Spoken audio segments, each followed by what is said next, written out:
Welcome back to the channel, ladies and gentlemen. Today we're going to do a quick recap of the AMA, the Pegaxy AMA that we had earlier this week. This AMA was over 2 hours long. I posted the replay on my channel that where I watched the whole thing. I recorded the whole thing, and you can definitely go and watch that video. I'll link it above. I'll put it into this video if you want to look at more details of what exactly was said in the AMA. But all of this content is coming from that AMA. I'm going to try to give you a quick 15-minute rundown. The first half of this is going to be the talking points that Corey had, the co-founder, chief marketing officer. We're going to be first looking at the updates that he brought to the AMA, and then the last half of this presentation we're going to go over some of the questions that he got that I thought were very important. Again, this isn't going to be all inclusive, but this is going to be just a quick recap so you can go about your day.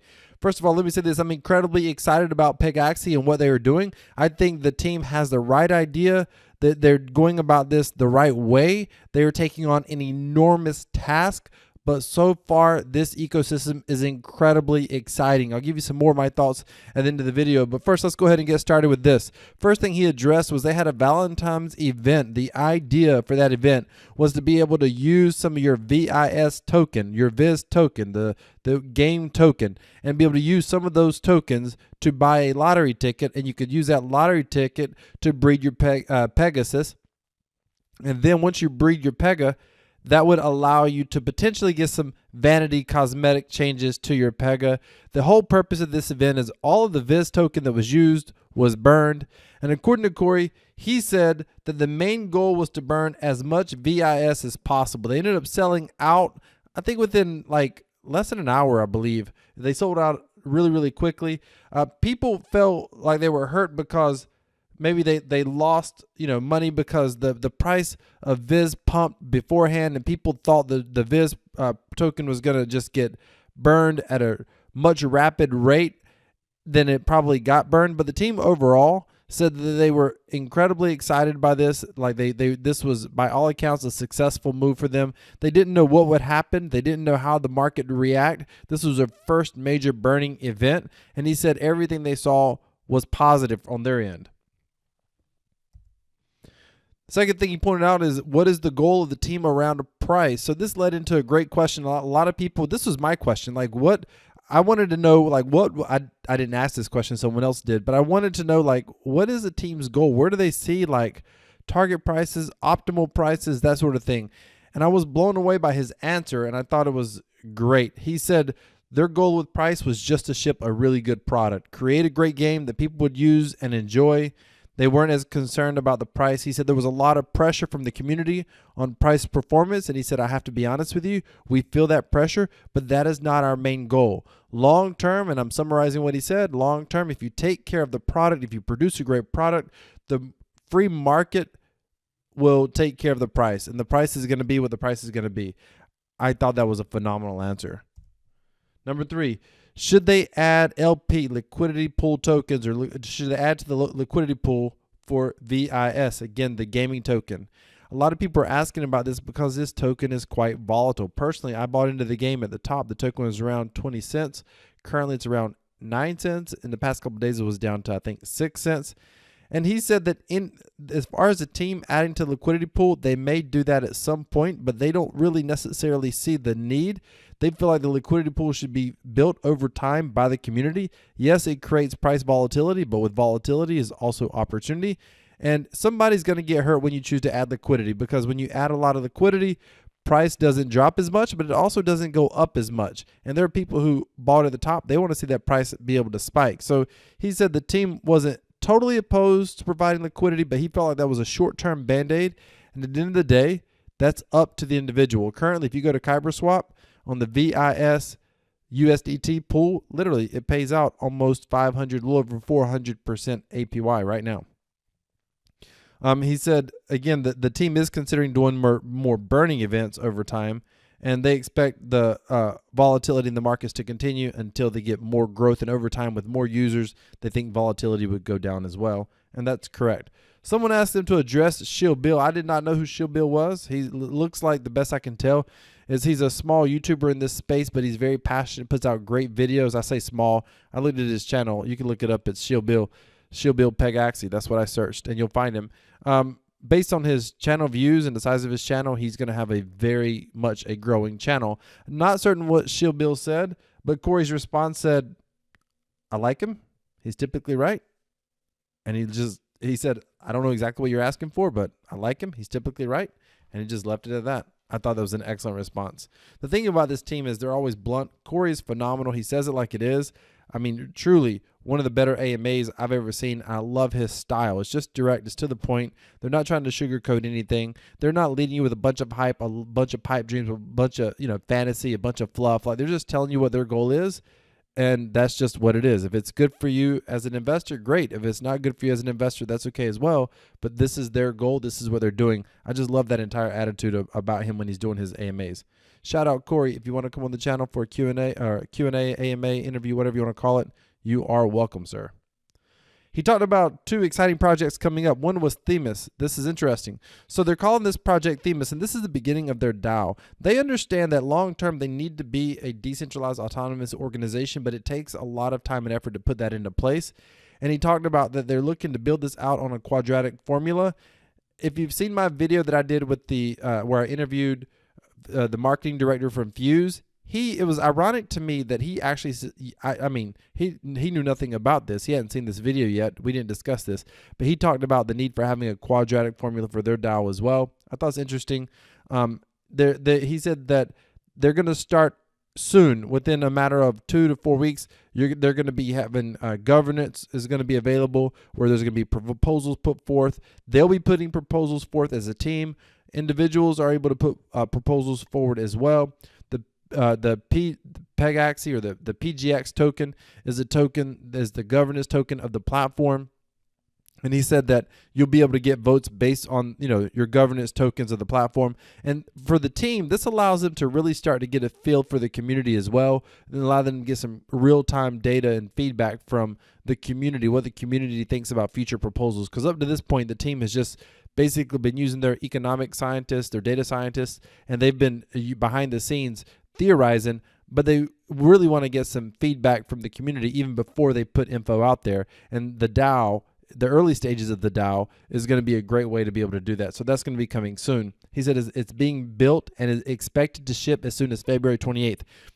I love teams that develop. This team develops at a rapid breakneck speed. So he said expect that by the 28th. By the way, I think they have close to, I may have this wrong, but it's close to 80 members on their team. We'll get more into that in a moment. So this is the next big project. This is huge. I love this a lot. This is Satellite. They're open source third-party game development platform. So Corey said that they've already had a developer come to them and want to, and had talks with them about a game he wanted to create. But the idea being that you could use the intellectual property of Pegaxy and you could build any project on top of it. Because Pegaxy is not on a private closed chain, unlike other NFT games, they're on an open public blockchain. So it's easier to build onto their ecosystem, where if you have a Pega that is, yours, and it's an NFT, you can use that NFT to go into another game. And I don't mean take a robotic horse into another game.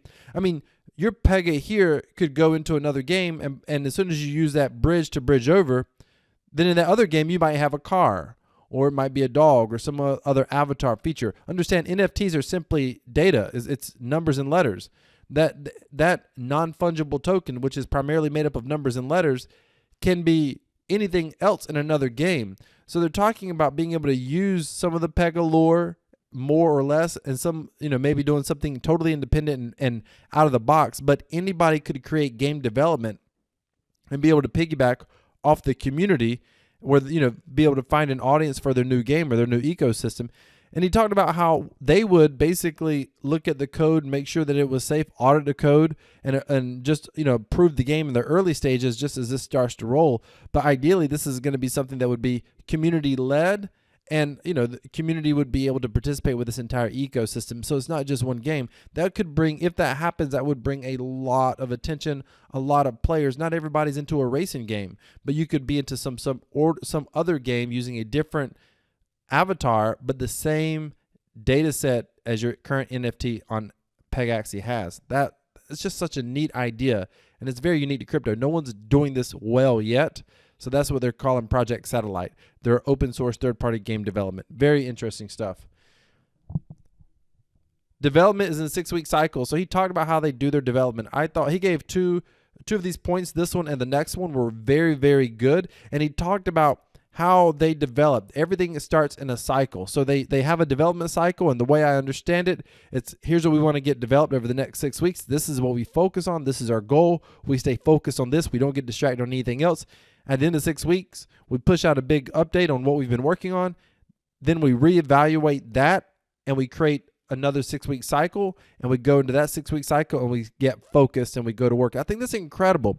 When they have a team as large as they have, and we'll talk about the team size and more details on how the team works in the next point, but it's something that having an entrepreneurial background, managing teams, sales organizations, working as a part of different corporate groups as well, and consulting with different corporate groups, the hardest thing that I see is for large organizations being able to stay nimble and move quickly. And when I heard them talk about the 7-week or 6-week cycle, I thought that makes a lot of sense. The last 6-week cycle, they went from a 2D game that looked like a barely proof of concept to this very beautiful, still a very simple, dynamic, point and click, don't do much type game, but very beautiful graphics and I mean a very grade A graphic type game for sure. Now the playability is not there, but that will come in future cycles. And so it was incredible to see what could happen and what this team could do in a quick, short 6 weeks. Number 8, how the company is structured. So he talked about there's basically 2 core components to the company. One is the core game developers. This is the data scientist, the economist. They have 2 data scientists, the economist. And overall, the 3D development primarily that are working on the game. Many of them are out of Vietnam. And he talked about this is really the core game developers. That's the core game team. These 2 teams are separate but are collaborative at the same time. And so this really comes down to efficiency. Those working on the core game, it's not like, hey, bring over we need your graphic designer over here. No, we need your graphic designer over here. He said each group stays within their core group. So the game developers are the game group. The second group is really outside of the game. It's really, he calls it the international team because they're from a lot of different countries. It's really the support team, the team that provides everything but the core game info. So you're talking about all your graphics that go with the game, some of the NFT modeling they've been looking at doing, some of the graphic stuff that exists on the website, all the customer support staff, which is primarily Filipinos. I love that, by the way. I have worked off and on with Filipinos in various corporate capacities. My scholars in Axie Infinity are primarily Filipinos. I love that culture. It's a great, great culture. So, and by the way, it's a great culture that does support as well. Outside of the U.S.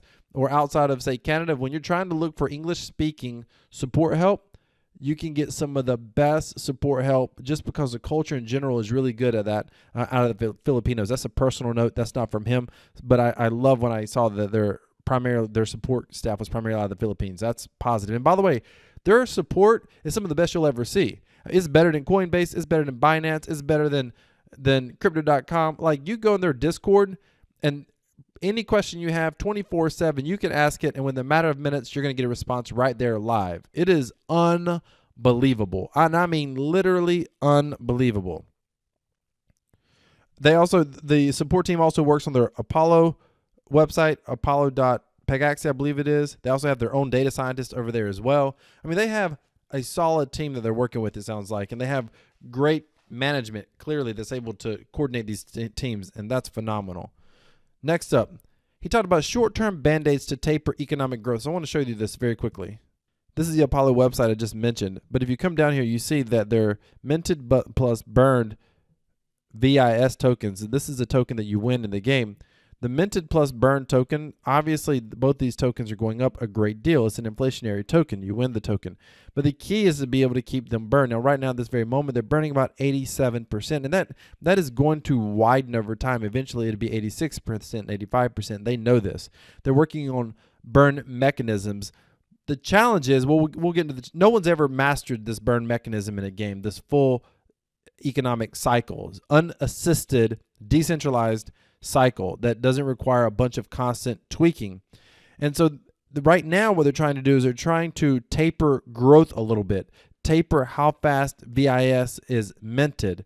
And they have 4 band-aids they're going to do, and they really just want to taper growth so they can continue to develop, and they don't want to get sucked into this one thing of constantly trying to manage an economy, when real economic management is going to come in part by really great gameplay over time, and a game that is fleshed out with a bunch of different sort of burn mechanisms in place. And so for now, they're looking at 4 band-aids that really just slow down the total economic growth that's taken place. Number 1 is baby racing cooldown switch. So if you look at, he's talking about this chart right here that's inside the white paper. Right now, at this very moment, these are the different horse breeds or Pega breeds, however you want to say it. Right now, the Haas has the fastest cooldown time after breeding, and that the fastest time for the newborn to be able to race. They're talking about flipping this, because right now there ends up being a lot of Haas. This is supposed to be the better horse breed. No one knows exactly what that means yet, or the better Pega breed.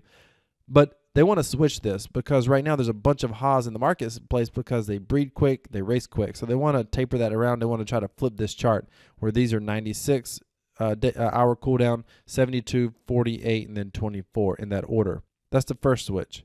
The second switch is the adult cooldown. So they're talking about adding a cooldown on the adults, and they're talking about some sort of a 4-day racing cooldown. I believe it was after breeding. Right now, I think they will wait 24 hours, and I may have that wrong. This is the one thing in the AMA that I wasn't fully sure I understood what he was saying.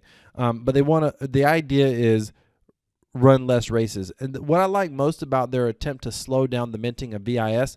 They're trying to do this in indirect ways. They're not trying to say, hey, we're going to cut the rewards of how much you can win. They're not doing that. They're trying to find indirect ways to affect the game where individually we're a little bit more in control, or at the very least we don't feel like we're, something is being taken away blatantly. And so that's a cool idea as well. I love that concept, as opposed to coming in and saying, no, we're going to just cut what you can win. Because that's only a short-term fix. It doesn't actually help the economy long-term. Number 3 here was baby Pega variable energy. This is very interesting. And I have this really reshaped my strategy in the game and in my investment. And I'm going to do a video going in depth about my investment strategy overall. And those that are subscribed to my newsletter, I'm actually doing a full tutorial for them. It's going to get released to my newsletter subscribers first. You can subscribe to my newsletter. Go down in the description. It's totally free. My Crypto Passive Profits newsletter. Go ahead and subscribe. You'll get that full tutorial on getting started with the game. But I'm going to do a full video publicly on my YouTube channel talking about my strategy because of this change right here. And the idea being that right now when all Pegas are born, they're born with 25 energy. You get 1 energy per hour, and 1 energy is needed for each race that the Pega runs. You get a max of 25 energy. They're talking about changing it up where maybe, you get somewhere between, say, 15 and 25 or 20, 25 or whatever, 12 to 25 energy, and it's going to be variable. So when your Pega's born, if they're born with low energy, and it's going to be random, when they're born with low energy, then they're not going to be able to run as many races. Now, this is theorizing. They're working with the data scientist and the economic advisor on the staff, and they're basically trying to figure out, how would this affect the economy from a theoretical standpoint. Of course, when you put something into practice, the theory goes out the door, but they're just trying to make changes. They don't want to hurt the economy. They just want to taper it down a little bit because they don't want it to blow up. Prices go through the roof and then all of a sudden crash down again. They're trying to prevent that as much as possible. The other thing they're looking at doing is increase the number of players per race. Right now there's 12 players per race. They're talking about, hey, if we increase that to say 15 or 16 players per race, then naturally less viz will go out per player. But if you're winning, if your horse is winning, then arguably you can still win as much. Of course, statistically over time, we all know if there's one pizza and more slices, everybody ultimately gets a little bit less pizza. But that's a better move than just saying, let's cut the overall rewards. Their idea of trying to take an indirect approach to solve a problem is one of the things that gets me so excited about what they're doing. All right, let's keep going. Number 11, when is stadiums coming? So this is awesome. So they're looking to bring out stadiums. This is their land, essentially. This is their metaverse, the start of their metaverse. And these stadiums could give you all sorts of advantage. They could be an earning mechanic as well. For the people who own the stadiums, it'd be very difficult to get a stadium. He came out and he said, listen, this is just hard to do. We're going to do it. It's just going to be challenging. They want to be careful with how they do it. They do not want the game to become a pay to win. You may pay to have some advantages. I'm summarizing. He didn't actually say that, but in my opinion, you're always going to have some advantages if you have the funds available, but they don't want it to be a complete pay to win. Ideally, it ultimately becomes a mostly skill-based game. We're not there yet. They don't want to wreck the economy in the short term because people are essentially trying to do some complex NFT version of yield farming early on, pumping up the economy and then crashing the economy and then causing a lot of people to get hurt who are sour about the game and its future potential.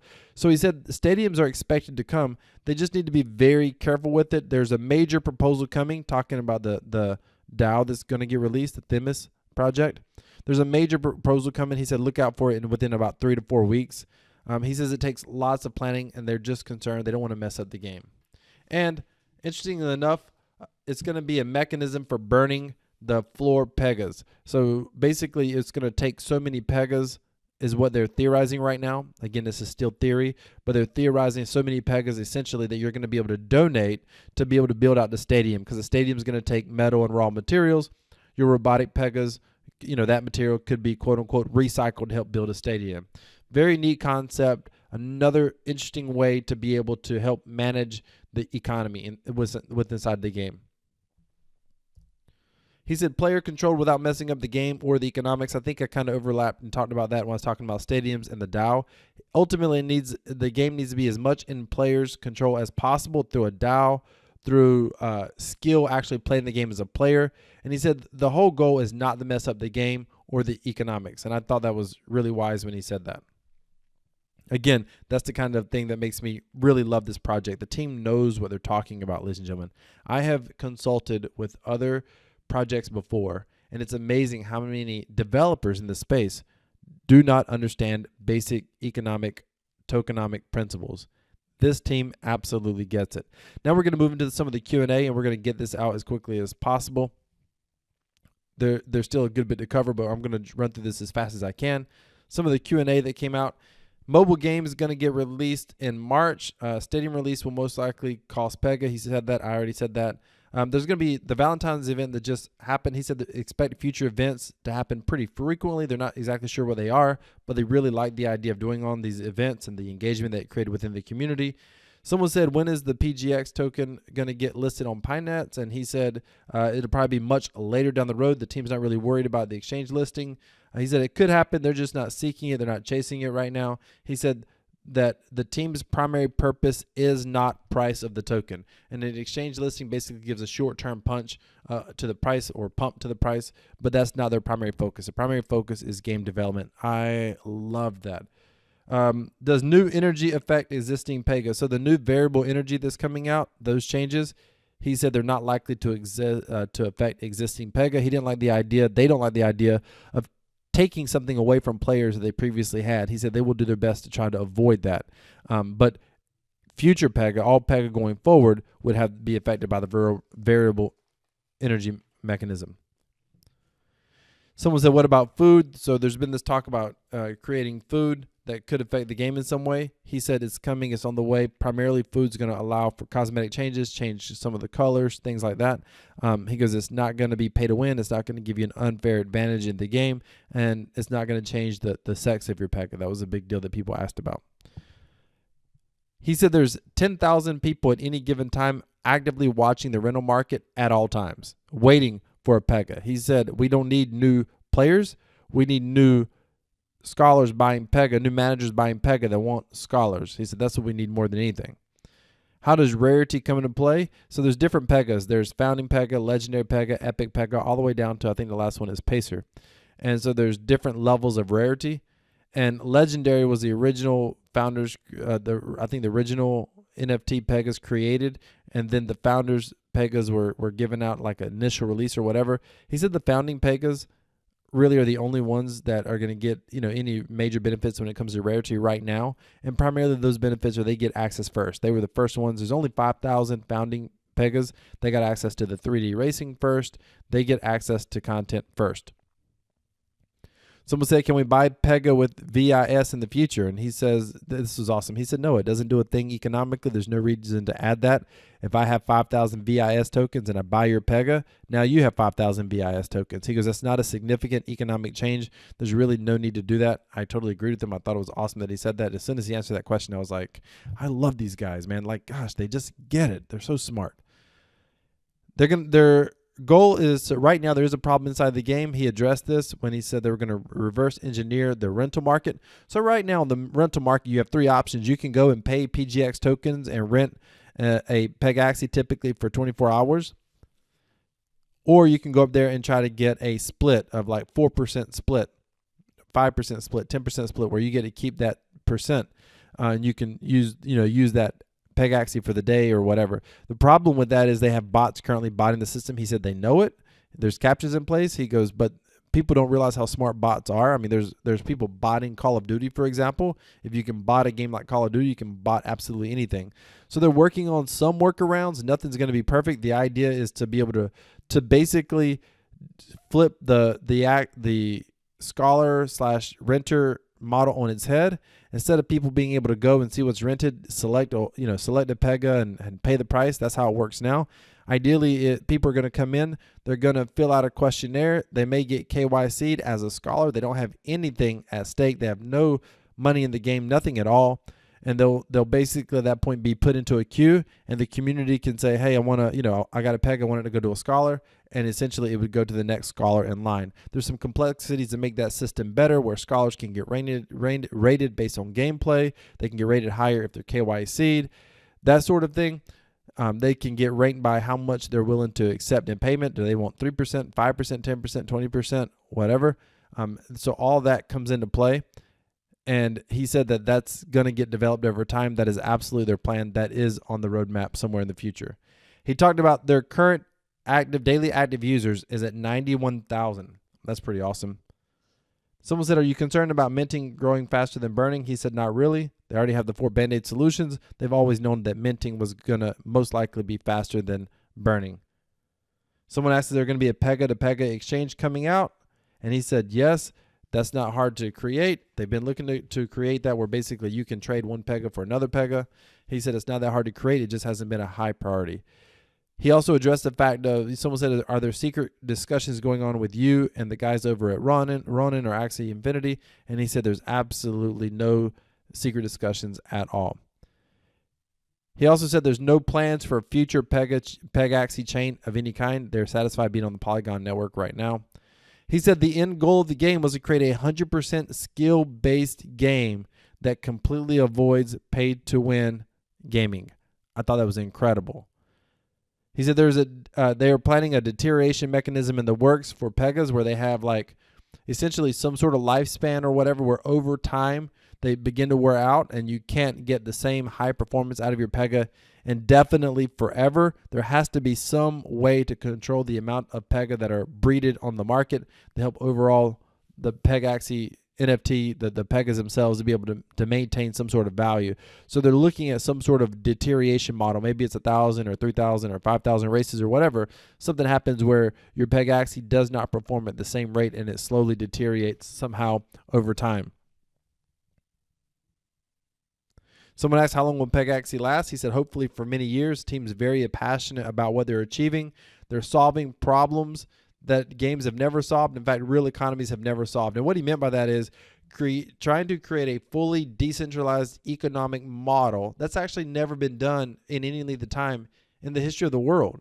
There's always governments interfering. And he said they know, they're passionate about what they're trying to do. It's a little bit bigger than a game. And he said they're passionate about what they're doing. And he fully expected the team to be here and the project to be here for many, many years, hopefully with lots of developments. He also pointed out, somebody asked about, it came up about large guilds from other NFTs joining Pegaxy. And he said everybody is welcome, but they don't do any special deals or any special sponsorships. He said everyone buys directly off the marketplace. And he said, I just want to put that out there. up front. I really appreciate him saying that. Just like you all like to know if I have a video that's sponsored, which, by the way, Pegaxy has not sponsored this video in any way. But you all like to know that. I think it was great that he put it out there on blast. And when you see these large guilds, they're paying direct off the marketplace as well. I thought that was awesome. Someone asked if they're going to implement a 20% minimum for scholars. So right now in the ecosystem, you can pay your scholars all the way down to 1%, or your renters. Or renters and scholars are the same thing. They can use your Pegaxy or Pegas. They can use your Pega and they can go and play. And the game automatically does the split. You don't have to worry about it. They get paid, you get paid, whatever they win. If it's a 10% split, they get 10%, you get 90%. Most of my scholars start out at 5%. And someone said, are we going to put a 20% minimum in? I loved his answer. His answer was no. That's a free market decision. I agree with that 100%. Here's why. There's a lot of guys over on previous games like Axie Infinity where they're like, if you're not paying your scholars 50%, you're ripping them off. I've never would I. I mean, it's absolutely stupid.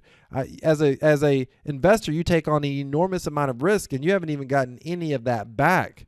And in fact, in Axie Infinity, I've lost so much because I happened to buy way at the top. I'm okay with it long term, by the way. I'm still investing in the space. It is what it is. So I'm okay with it. But I mean, my scholars start at 30%. They go to 40% over there. But it's because they also win a lot less over here. My scholars getting 5% are making more in Pegaxy than the same scholars are getting for 30% over in Axie Infinity. Not trying to compare the games. I'm just letting you know, when he said, no, we're not going to do that, like it's a free market system. We have so many people. I have scholars reaching out to me, or potential scholars reaching out to me every single day. I can't onboard them fast enough. So when he said, no, we're not going to implement that, which, by the way, I wouldn't be okay with it, period. It's fine if it's a suggestion, but I don't like people trying to tell me what to do with my business and my money. And so when he said, no, we're not going to do that, it's a free market decision, I thought exactly, because it allows us to also onboard people quicker. The more money right now, the more money we can make to reinvest and buy more Pegasus, the more scholars we can bring on board. Now, there is a point, obviously, where scholars don't want to work. If you don't pay them at all, they don't want to work. But I have not had one scholar turn down 5% yet. Not one. Not one. Not one. Not one.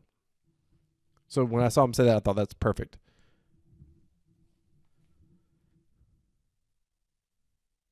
All right, I was just looking over my notes. That pretty much wraps it up, ladies and gentlemen. Not certain how long this video is. I'm certain it's longer than I wanted it to be, but I wanted to give you a way to recap what happened without having to sit through 2 hours of information.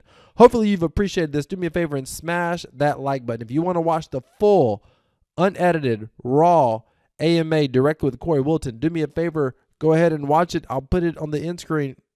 You should see it already up there. Go ahead, click on that video and enjoy it. Ladies and gentlemen, thank you so much for watching. Do me a favor and smash that like button. If you want to find out, if you want to find out what my strategy is going to be going forward as an investor and a game player and a manager inside of Pegaxy, do me a favor and smash that subscribe button, click the bell notification icon, and click all. The first part of next week, you will see that video on this channel. That's my promise to you. Also, and if I've already put the video out when you watch this Q&A, I'll try to link it on the end screen as well. Also, if you want to get a full tutorial, a simple step-by-step tutorial on the game itself, go down in the description, subscribe to our Crypto Passive Profits newsletter. It's totally free. I'll be bringing my newsletter subscribers a tutorial first. That's going to be coming up next week as well. Thank you so much for watching, ladies and gentlemen. Decentralized cryptocurrency equals freedom. This is Crypto Wealth. I'm out.